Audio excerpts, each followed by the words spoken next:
kita akan mendengarkan kembali devosi pagi kita.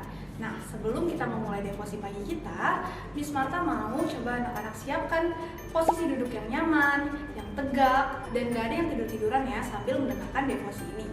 Selain itu, Miss Marta juga mau supaya kalian bisa menyiapkan Alkitab kalian, kemudian juga menyiapkan hati dan pikiran kalian karena kita mau menghadap Tuhan. Jadi, siapkan hati dan pikiran supaya kita bisa menghadap Tuhan dengan keadaan yang baik. Oke? Sudah siap semuanya untuk mengikuti devosi pada pagi hari ini? Kayak gitu, kita akan mulai devosi kita pada pagi hari ini dengan doa. Miss Marta akan memimpin kalian di dalam doa pembuka. Mari kita bersatu di dalam doa. Anak-anak boleh lipat tangannya, tundukkan kepala. Mari kita bersatu dalam doa. Selamat pagi Bapak, selamat pagi Yesus, selamat pagi Roh Kudus. Terima kasih atas segala penyertaan Tuhan yang begitu luar biasa bagi setiap kehidupan kami, sehingga pada hari ini kami bisa bangun dan keadaan sehat dan tanpa kekurangan suatu apapun. Terima kasih Tuhan untuk nafas kehidupan yang Tuhan berikan kepada kami. Dan sekarang Tuhan, kami mau menyembah Tuhan, kami mau mendengarkan sedikit dari firman Tuhan. Kiranya apa yang menjadi firman Tuhan pada pagi hari ini Tuhan bisa menjadi rema bagi hati kami, bagi hidup kami, dan kami juga bisa melakukannya di dalam setiap kehidupan kami sebagai pelajar. Terima kasih ya Tuhan, kami menyerahkan seluruh rangkaian devosi kami pada pagi hari ini hanya di dalam nama Tuhan Yesus Kristus, Juru Selamat kami yang hidup. Amin. Nah, anak-anak, sebelum kita memulai devosi kita juga, kita akan menyanyikan satu buah lagu yang berjudul Allahku Besar.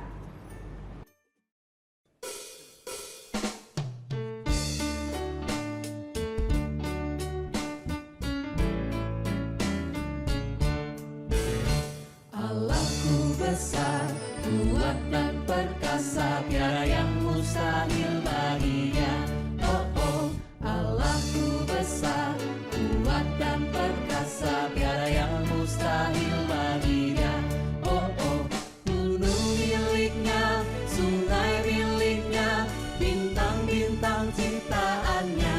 Oh oh, Allahku besar, kuat dan perkasa, tiada yang mustahil baginya. Oh oh, Allahku besar, kuat dan perkasa, tiada yang mustahil baginya. Oh oh, Allahku besar, kuat dan perkasa, tiada yang mustahil baginya. Oh oh, gunung miliknya, sungai miliknya, bintang-bintang ciptaannya. Oh oh, Allahku besar, kuat dan perkasa, tiada yang mustahil baginya. Oh oh, Allahku besar, kuat dan perkasa, tiada yang mustahil baginya. Oh oh, Allahku besar, kuat dan perkasa, tiada yang mustahil baginya.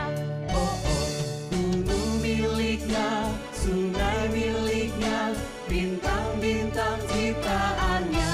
Oh oh, Allahku besar, kuat dan perkasa, tiada yang mustahil baginya. Oh oh. Oke, kita sudah selesai mendengarkan lagu. Sekarang saatnya kita mendengarkan firman Tuhan. Firman Tuhan hari ini terambil di dalam kitab Kejadian 11 ayat 1 sampai 9. Miss Marta ulangi.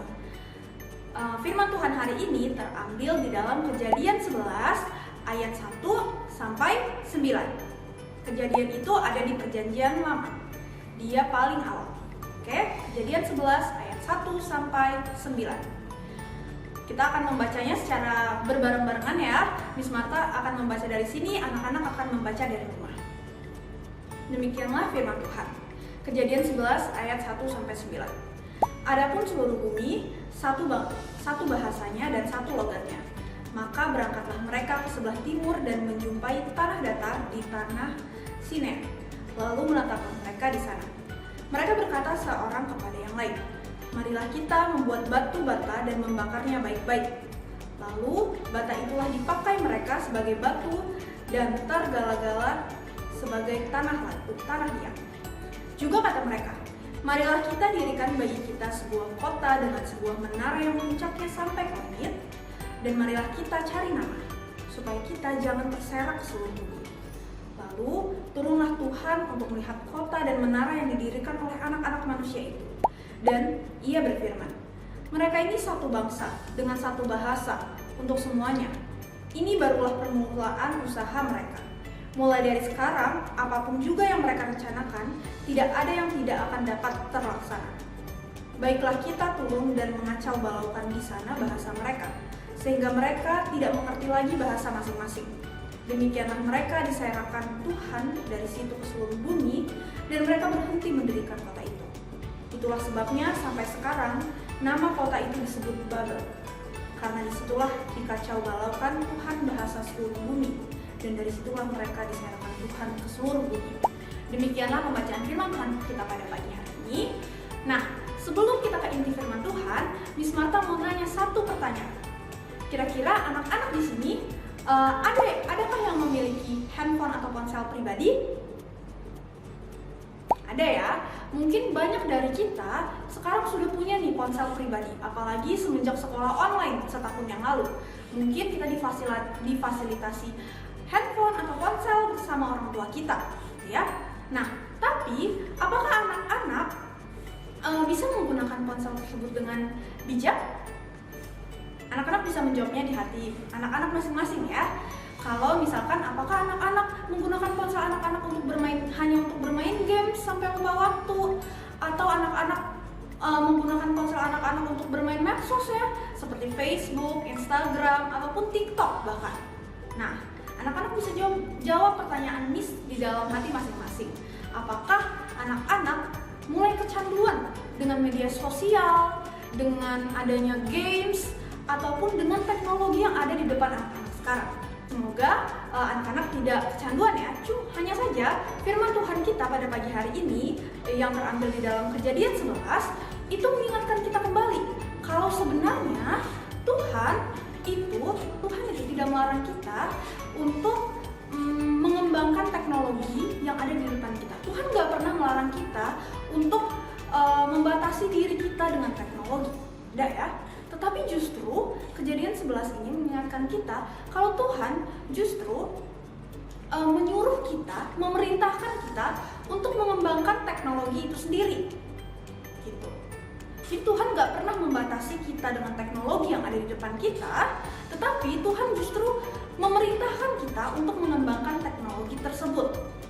Pertanyaan selanjutnya adalah apakah anak-anak bisa mengembangkan teknologi yang ada di depan anak-anak tersebut dengan bijak begitu.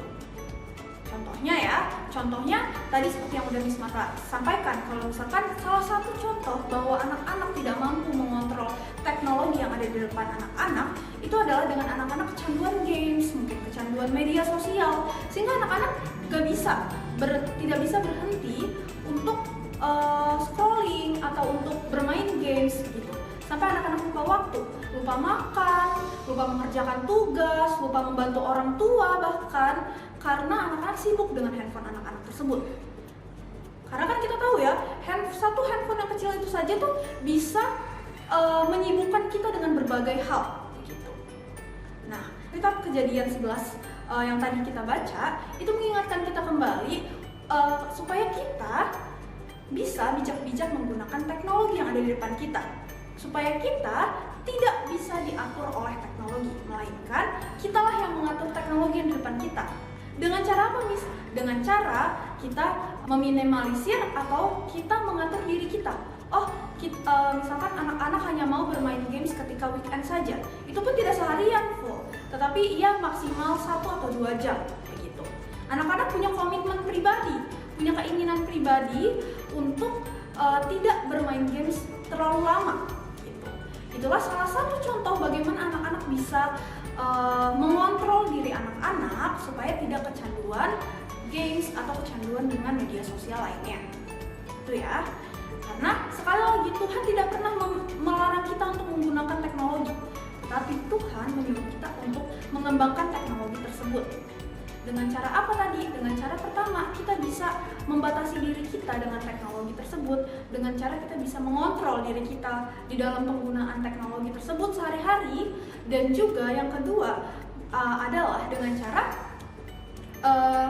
kita bisa memanfaatkan teknologi tersebut dengan bijak. Bagaimana caranya?